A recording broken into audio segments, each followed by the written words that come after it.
On 2 occasions, I prayed for death. Not because I was hopeless, but because I'd gotten tired. I didn't want to wake up another day in prison.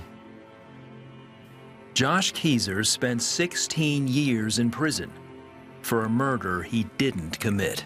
I was convicted without DNA, blood type, fingerprint, palm print, weapon, a paper trail, any connection to the victim, and any legitimate motive presented in my trial.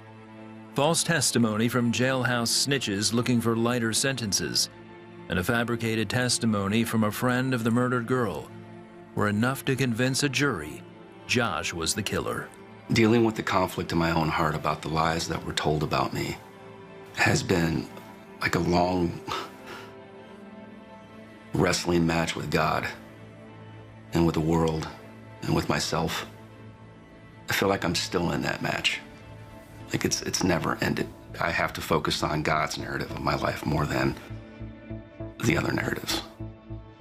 And what he says about me, who I am in the eyes of my Father in heaven, who I am in Christ. Before his trial, Josh surrendered his life to Christ. His spiritual renewal was the one thing that carried him through the years of injustice during his time behind bars. The Lord took the anger out of my heart, but that taking required surrender on my part. It required me handing that over to the Lord, and then he took it from me. Josh also wrestled with the decision to forgive those responsible for his incarceration. To really be free in prison for a crime you didn't commit, you have to address forgiveness. When Christ forgives me, he restores me. I'm given a plan and a purpose and an opportunity to start over every day.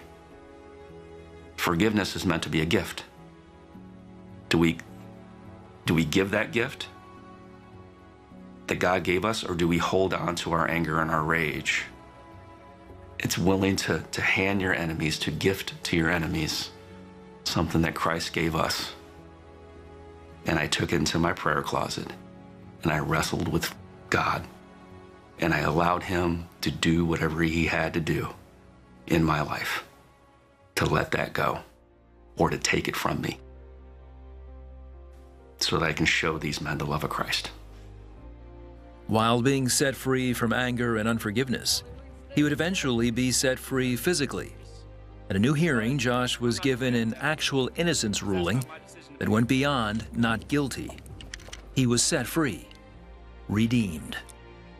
Even in the darkest, most horrific, evil prisons, God can reach down and he can change a man and he can use him. He changes us. The old man, the old Josh has passed away. The new man is alive in Christ. In the book he co-wrote with his lawyer, The Murder of Angela Michelle Lawless, An Honest Sheriff and the Exoneration of an Innocent Man, Josh hopes the power of God demonstrated in his life points others to Christ. As angry as I might feel in my lower moments, it's in those God moments that I'm sharing with other people that I'm thankful for my life, that I'm thankful for my past and the trials and the difficulties that I went through. And it's from that desolation and destruction that God made me the man that I am. This story offered me an opportunity and offers me an opportunity to share Christ in a much more powerful and wider range than I could ever have imagined or dreamed. In a case that has so much darkness, it's the only light that shines, is the forgiveness of Christ that he's demonstrated through me for others. Just so want people to know Jesus, man. That's it. That's it. There's nothing that God can't change and redeem. And that he does that through the crucifixion and the resurrection of his Son, Jesus Christ.